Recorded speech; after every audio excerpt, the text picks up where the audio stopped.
Hi, good afternoon po ulit. So, actually, numpisan ko na yung part 4 ng kwento ni Mylene. At ito yung part na sila yung magsha-shopping. First time niyang bababa sa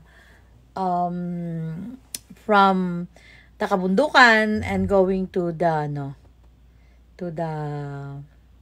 to the mall. At let's play a little bit. Dili ka nagaton? Suka. Di. O, sige. Sige, tay. Saan si nanay? Nay. Nay, alis na kami, nay. Ikaw, ipipress ko sa yung mukha ko. Ayun na yung nanay. Nay, alis na kami ha. Paano ko sa nanay, mama? Paano?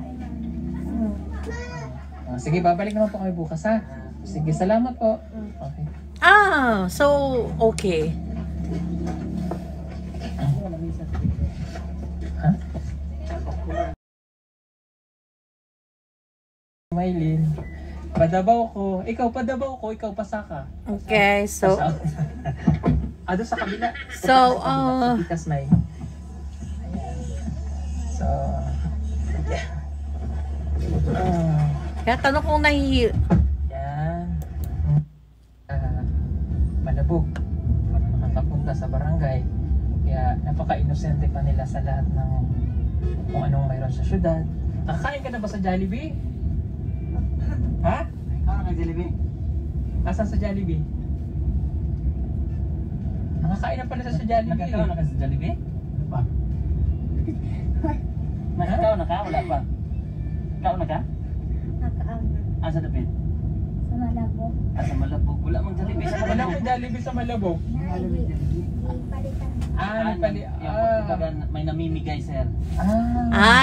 okay. Okay. Oo nga naman, siguro may hinagdala sa kanila.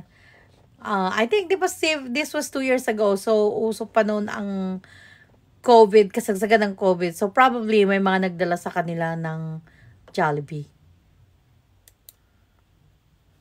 Ang mukha ni Jollibee, di mo pa nakita. Jollibee. Ito si Jollibee, oh. Diyan, So, ipapakita namin sa iyo kung ano itsura ni Jollibee. Pero sa tindahan sa Jollibee, wala pa kagaan to. Sige, kain tayo sa Jollibee, ha.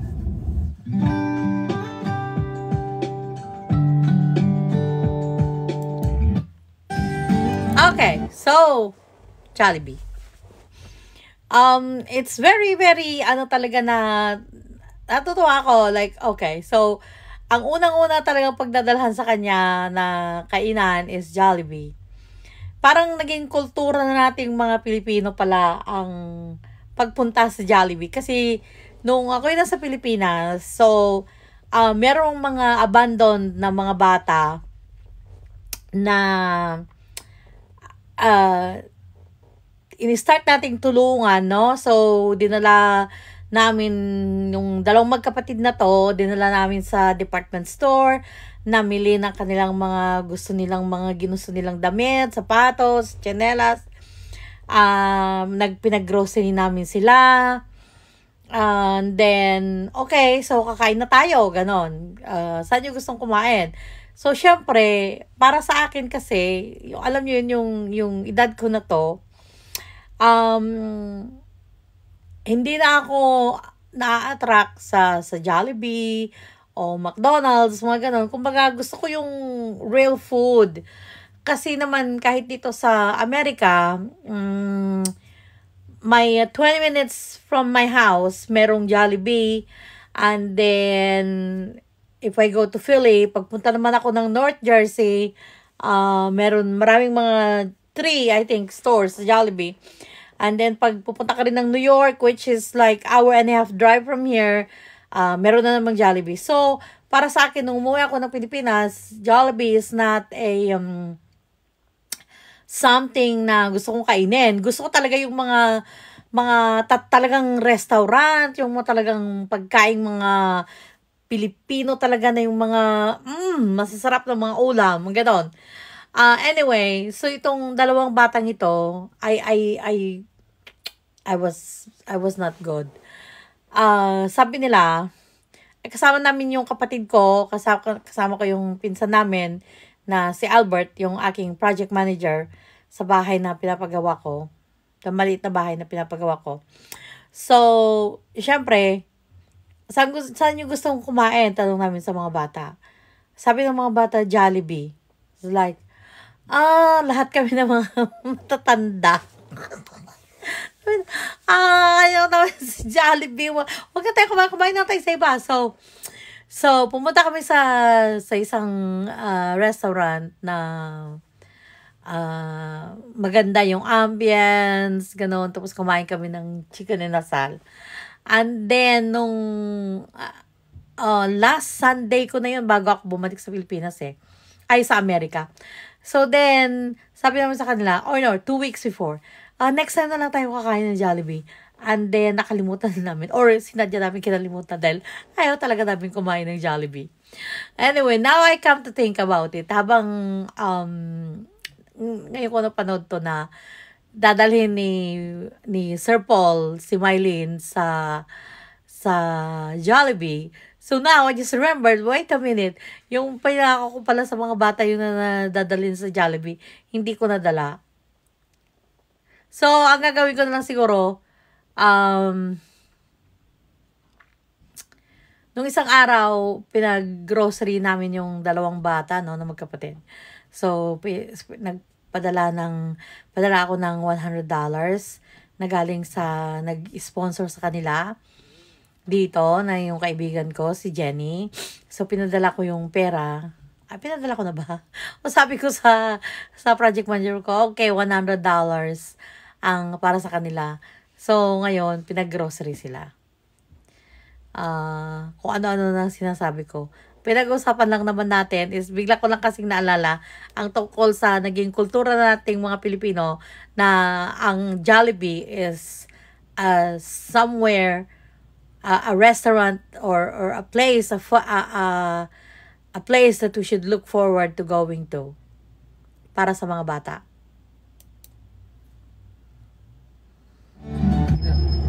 Ayun, no? Ayan, oo. Ayan, oo. Wala nang ganyan nung umuwi ako sa Pilipinas. Grabe yung mga sanitizer. Kilala mo si Jollibee. Kilala mo si Jollibee. Si Jollibee. Kilala mo na siya? Kilala mo na? Mag-kiss ka sa lolo mo. Halika na. So, most likely, kakain sila dito. Na po kami. Naubos niya naman yung pagkain niya. Yung price, ayaw mo na? Busog na yun siya. So, sige. So, pupunta naman po kami. Okay. So, I'm pretty sure na napakagandang experience ito para sa isang katutubong dalaga na hindi pa nakarating ng Jollibee, hindi pa nakarating sa city to go to a place like this. Talagang grabe, no, yung pina-experience agad-agad sa kanya ng Pugong Biyahero team. Talagang grabe ang ginawa ni Pugong Biyahero. Yung I know kung bakit nasabi ko kanina na it is kinda like something to look forward to ang pagpunta ng Jollibee. For the Pugong Biyahero to think about, pwede naman nilang dalhin lang kung saan, but they took her to Jollibee na ang isang Jollibee parang nagiging napakagandang tradisyon na nating mga Pilipino. Wala pong bayad sa akin ng Jollibee, ha? Kaya pamili naman natin. May. Ala, napagod. Aww. Sige, forward natin.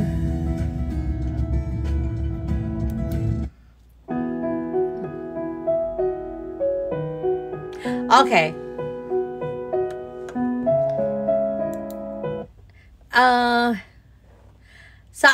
I think na itong part 4 na to is more na yung pagpunta nila sa city, pagkain ng Jollibee, at ito nga binibilhan siya ng mga gamit.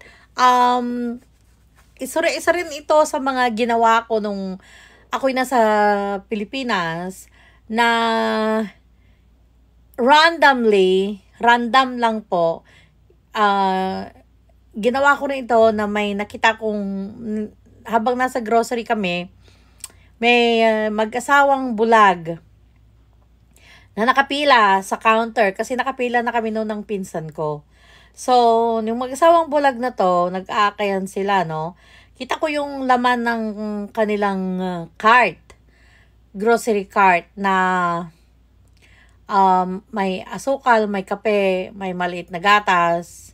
Kaya lang siguro mga worth, wala pang mga 500 pesos yung laman ng cart nila. Kukunti lang talaga. Some noodles, 2 dilata, malala ko pa. So, nakita ko, sabi ko sa kanila, okay lang po ba sa inyo na dagdagan ko yung grocery ninyo? Bigla kasing yung naantig yung damdamin ko, no, na ipag-grocery yung 2 bulag na mag-asawa na yun. So, we ended up buying, I believe, more than almost 3,000 pesos yung binidagdag namin sa pamili ng 2 mag-asawang bulag. And then, ito yung gustong-gusto ko na klase, yung sa aking charity sa Pilipinas, yung ipamili at sasabihin sa kanila na kunin nyo kung ano man ang gusto nyo. At alam niyo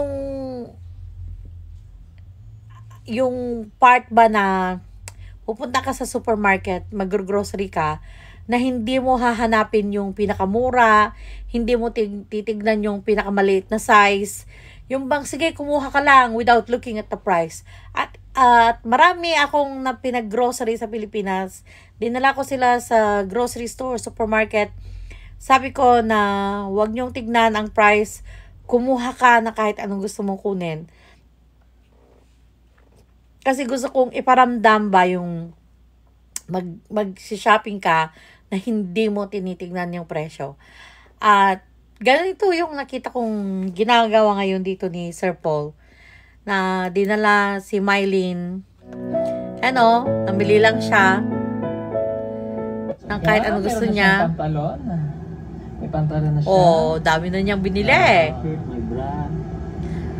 May mga underwear. Maganda sana kung may kasamang babae. Lalo babae yung pinag-shopping. Yan, divine. May mga ano na siya dito. Lukay ubi pa ka. Ah. 25 lang. 26. Okay. Kasya sa 26 man bewang mo? 26? 26 ka? Baka mamaya sigip sa kanya yan, ha? Tingnan mo yung size ng baywang mo. Tingnan mo yung leg mo. Parang nanay. Bakit sa liig mo sinusuot? Hindi naman yun sa liig isusuot. Ganon talaga. Try mo sa leg mo. Pag kakasya sa lieg mo, then kakasya sa baywang mo. Roll of neck ang tawag na. Look at that.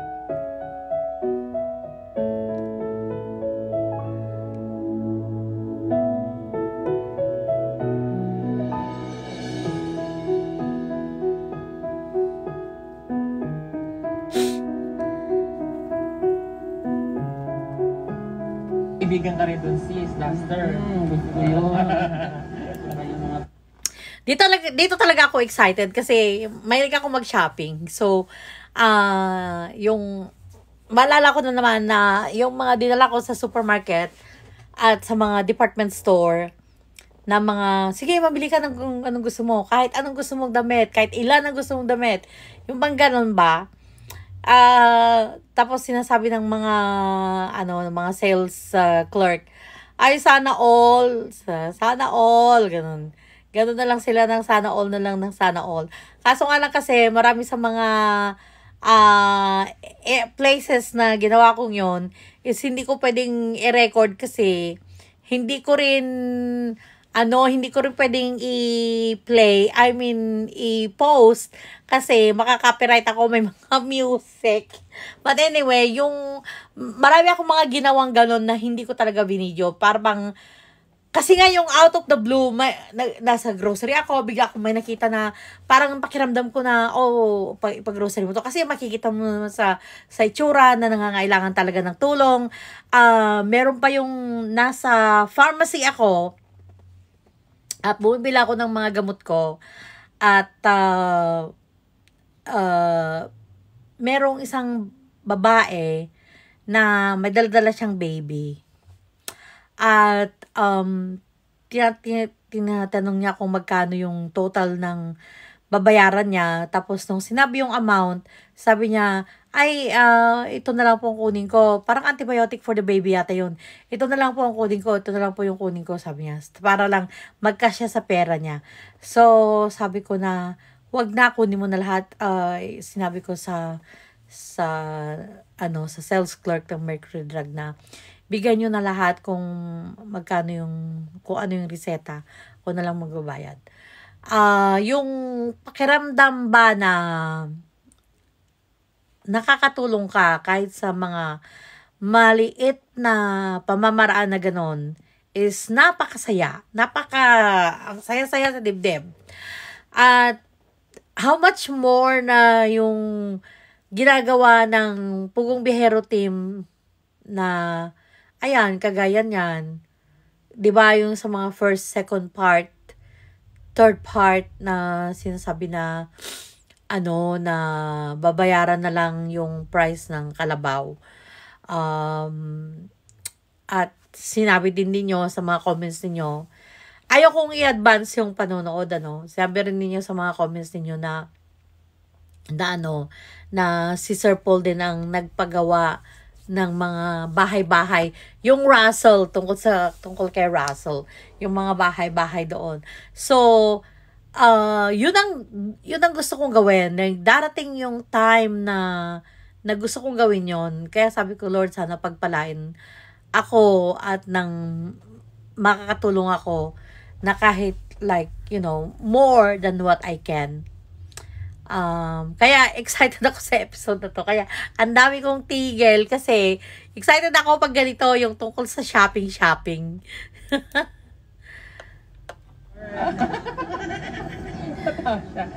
Parang gusto mo yung mga Picture. Wow, mga hanggang saan yung picture? Look at Pagod na po siya. Layo kasi ng biniyahe namin. dami na nilang 3 pinamili. hours mula dun sa kanilang lugar sa bundok, papunta po dito. First time po pumasok sa mall? First time din niyang pumasok sa mall. Ikaw, Tek, first time mo pumasok sa mall? Half day lang.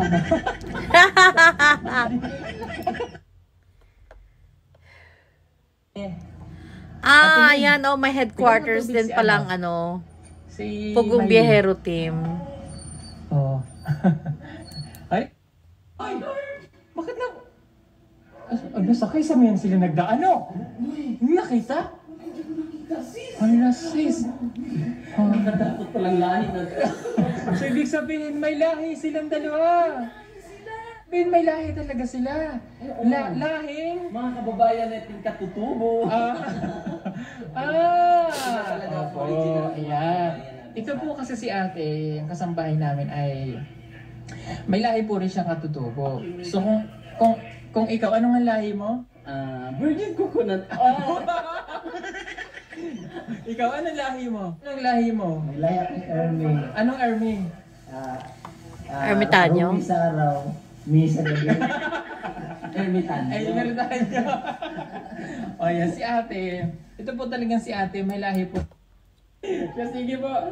Haggard na ang mukha, haggard na ang best. Okay. So, parang lang naman, konti lang pala itong content ng part 4. Shopping lang, and then dinala siya sa headquarters ng Pugong Biyahero team. So I'm really excited to watch for the part 5. So I'm gonna watch now part 5. Pag part 5 na tayo, ha. Thank you for watching. Bye-bye.